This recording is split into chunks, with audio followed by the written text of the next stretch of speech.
नमस्कार कक्षा 9 के विद्यार्थियों, एक बार दोबारा फिर आपके सामने प्रस्तुत कर रहे हैं भाग 2 कबीर की साखी। कबीर की साखी अर्थात कबीर के दोहों को कबीर की दोहों को साखी कहा गया है। साखी का मतलब होता है गवाह, साक्षी या प्रमाण। जैसे आपको पहले भाग में हम बता चुके हैं, उसके आगे का हम वाचन करेंगे, फिर पढ़ेंगे, अर्थ समझेंगे। ठीक है ना। पहले वाचन किया जाए इसका। देखिए, जब तक आप वाचन नहीं करेंगे तब तक आपको इसका भावार्थ नहीं समझ में आएगा, आनंद की अनुभूति आपको नहीं होगी। क्योंकि पद्य है, पद्य गेय होता है, यह गा के पढ़ा जाता है। क्योंकि लाल, तय, छंद, लय, ताल से क्या होता है? युक्त होता है।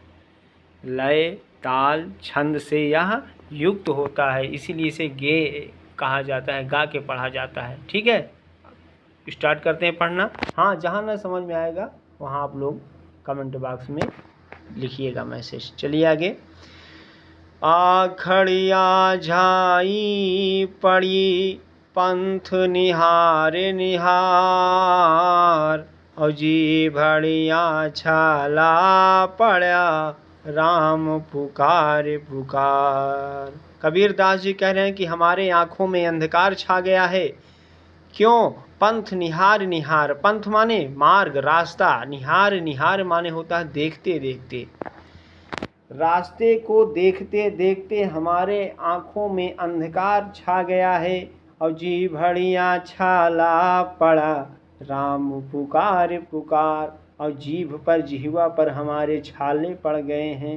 क्यों? राम को पुकारते पुकारते, राम को पुकारते पुकारते हमारे जिह्वा पर छाले पड़ गए हैं और हमारे आँखों में अंधकार छा गया है। क्यों? पंथ निहार निहार, रास्ते को देखते देखते। सामयिक अर्थ समझें। कबीर दास जी कहते हैं कि हमारे आँखों में अंधकार छा गया है, मार्ग को, रास्ते को देखते देखते, और हमारे जिह्वे पर छाले पड़ गए हैं, हमारी जिह्वा पर छाले पड़ गए हैं राम पुकारते पुकारते। झूठे सुख को सुख कहे मानत है मन मोद, और जगत चबैना काल का कुछ मुँह में कुछ गोद। कबीर दास जी कह रहे हैं झूठे सुख को सुख कहें। ये जो संसार के लोग हैं, संसारिक लोग हैं, एसी में चल रहे हैं, कार में चल रहे हैं, 56 भोग खा रहे हैं, इसे सुख मानते हैं, इसी को प्रसन्न, अपने ही मन में प्रसन्न होते हैं, बड़ा आनंदित होते हैं। क्योंकि यह संसार, यह वास्तविक रूप में यह संसार नाशवान है, मिथ्या है। यह जो सुख है क्षणिक होता है, लेकिन जो संसारिक लोग हैं इसी में अपने आप को आनंदित और प्रसन्न मानते हैं। और जगत चबैना काल का कुछ मुँह में कुछ गोद, लेकिन यह संसार उस काल माने मृत्यु के चबैने के समान है। यह जो जगत, जगत माने संसार होता है, चबैना माने जो चबा के खाई जाए चीज़ें, उसे चबैना कहती है। और काल माने मृत्यु से, यहाँ काल का तात्पर्य यहाँ मृत्यु से है। काल का तात्पर्य यहाँ क्या है? मृत्यु से है। और कुछ मुँह में कुछ गोद, कुछ को तो अपने मुँह में लिया है काल, मृत्यु, और कुछ को अपनी गोद में लिया है। और यह संसार जो क्षणिक है, जो नाशवान है, लोग इसी सुख को, क्षणिक सुख को अपने ही मन में प्रसन्न होते हैं, भोगते हैं, आनंदित होते हैं। लेकिन जो यह संसार है वास्तविक रूप में, काल माने मृत्यु का एक चबैने के समान है, जो कुछ को तो अपने मुंह में लिया हुआ है और कुछ अपने गोद में लिया हुआ है। आगे। जब मैं था तब हरि नहीं, अब हरि है मैं नाहीं, और सब अंधियारा मिट गया जब दीपक देखा माहीं। कबीर दास जी कहते हैं जब मैं था तब हरि नहीं। जैसे आपको पहले भाग में बताया था, मैं का तात्पर्य है यहाँ अहंकार से, घमंड से। फिर से बता रहे हैं, जब मैं था तब हरि नहीं। जब मेरे अंदर अहंकार था, घमंड था, गर्व था, झूठा गर्व घमंड था। एको अहम द्वितीयो नास्ति, मैं ही हूँ। तब ईश्वर की कृपा, विष्णु भगवान की, नारायण की कृपा हम पर नहीं थी। अब हरि हैं मैं नाय, और जब से ईश्वर की कृपा हमारे ऊपर हो गई, जब से ईश्वर की भक्ति हमारे हृदय में आ गई, हमारे मन में आ गई, हमारे अंतःकरण में आ गई, तब से हमारे अंदर का सारा अहंकार, सारा घमंड सब नष्ट हो गया, दूर हो गया। सब अंधियारा मिटे गया, जब दीपक देखा माय। जब अंधकार सारा कब मिटा? जब दीपक देखा माय। कैसा दीपक? ज्ञान रूपी, ईश्वर रूपी जब दीपक मैंने देखा हमारे अंदर अंतःकरण में, जब ईश्वर रूपी दीपक प्रज्वलित हुआ तो हमारे अंदर का सारा अहंकार घमंड नष्ट हो गया। अंधियारा क्या हो गया? नष्ट हो गया। समय की तरह समझें, जब मैं था तब हरि नहीं। जब हमारे अंदर अहंकार था, घमंड था, तब ईश्वर हमें प्राप्त नहीं हुए थे, ईश्वर की कृपा हमारे ऊपर नहीं थी। अब हरि है मैं नाय। अब जब ईश्वर की कृपा हमारे ऊपर हो गई है, मैं नाय माने अहंकार घमंड सब नष्ट हो गया है। सब अंधियारा मिट गया, जब दीपक देखा माय। मेरे अंदर का सारा अंधकार मिट गया जब मैंने ईश्वर रूपी दीपक को देखा। आगे, कबीर कहा गर्वियो ऊंचे देखी आवास, और काली परो भूई लोटना ऊपर जामे घास। कबीरदास जी कह रहे हैं, गर्वियों क्यों घमंड करते हो? हे संसारिक लोग, ऐसा क्यों घमंड करते हो? ऊंचे देखी आवास, अपने ऊंचे ऊंचे भवनों, आवासों, घरों को देखकर झूठा ही घमंड करते हो। काल पर्यों भऊ लौटना, कल आपको भूमि पर लौटना पड़ेगा जब आपकी मृत्यु हो जाएगी। हे संसारिक लोगों, तब जब आप भूमि पर कब्र में खोदे जाओगे, ऊपर जामे घास, ऊपर आपके कब्र पर घास ही जामेगी और हाथ में आपके कुछ मिलने वाला नहीं है। समय की तर्थ समझ लें। कबीर कहा गर्वियो, कबीरदास जी कह रहे हैं, क्यों घमंड करते हो? ऊंचे देखी आवास, अपने ऊंचे ऊंचे भवनों और आवासों को देखकर क्यों घमंड करते हो? और काल ही परो भूमि लौटना, कल आपकी मृत्यु हो जाने पर आपको भूमि में ही लौटना पड़ेगा। ऊपर जामे घास, और आपके कब्र के ऊपर घास के सिवा कुछ जामनेगी नहीं, कुछ मिलने वाला आपको नहीं है, मात्र घास ही जामेगी। आगे, कबीर ऐसा यह संसार है, जैसा सेमल फूल। यह ऐसा संसार है, जैसा सेमल फूल। दिन दस के व्यवहार में, झूठे रंग न भूल। कबीरदास जी कह रहे हैं, यह संसार किस प्रकार है? सेमल के फूल के समान है। जिस प्रकार से तोता सेमल के पुष्प के आकर्षण को, सुंदरता को देखकर उसके चारों तरफ भ्रमित होता है, घूमता रहता है।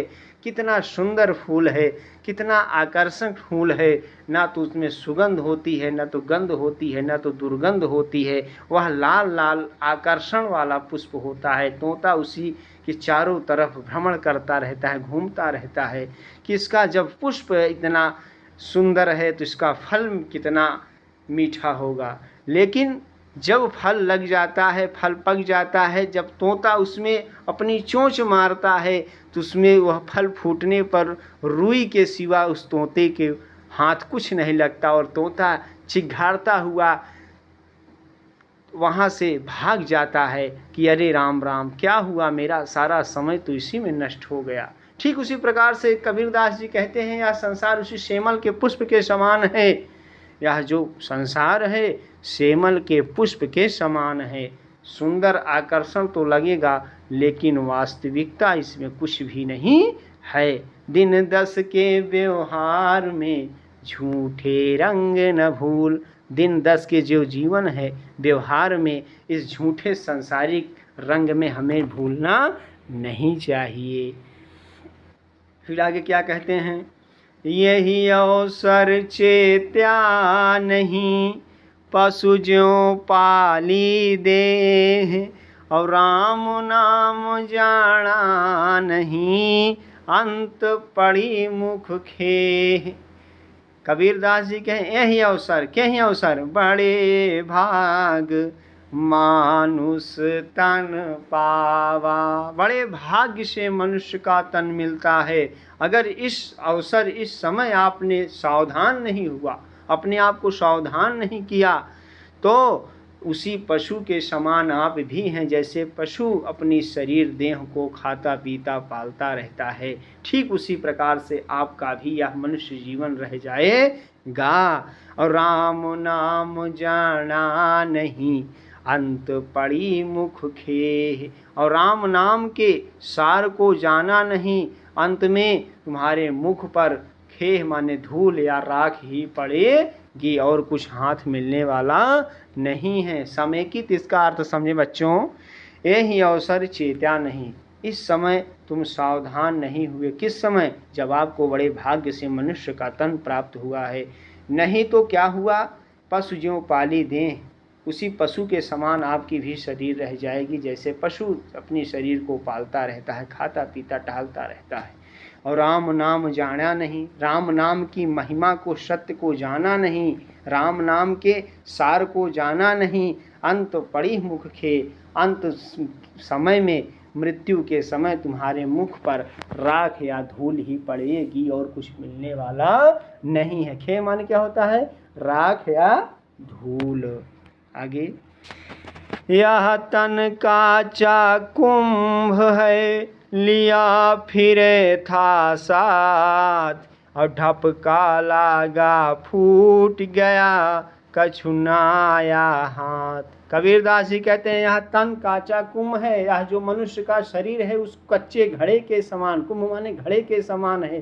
कुम्हार जब घड़ा बनाता है तो उसे पकाने से पहले मिट्टी को रौंदता है, और अपने चाक पर उस मिट्टी को जो आकार चाहता है दो देता है, और जब वह घड़ा का रूप देता है, और कच्चे घड़े को बड़े आराम से चाक से उठाकर रखता है कि कहीं धक्का लगने पे टूट न जाए। ठीक उसी प्रकार से कबीरदास जी कहते हैं यह मनुष्य का शरीर भी उसी कच्चे घड़े के समान है। और ढपका लागा फूट गया कछुनाया हाथ। ढपका का तात्पर्य यहाँ है मृत्यु से है।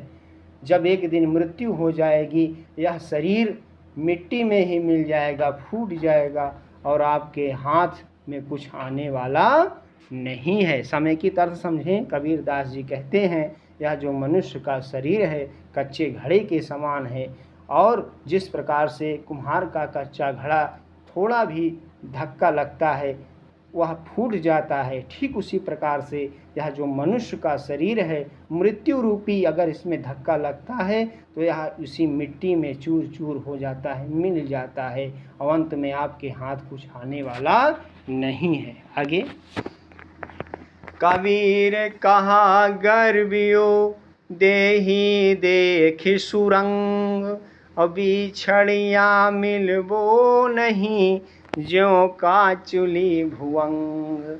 कबीरदास जी कहते हैं कि क्यों घमंड करते हो, देही देख सुरंग, देही माने शरीर, देही माने देख का, सुधन रंग, सु माने सुंदर, रंग माने वर्ण कलर, अपने सुंदर शरीर को देखकर क्यों घमंड करते हो।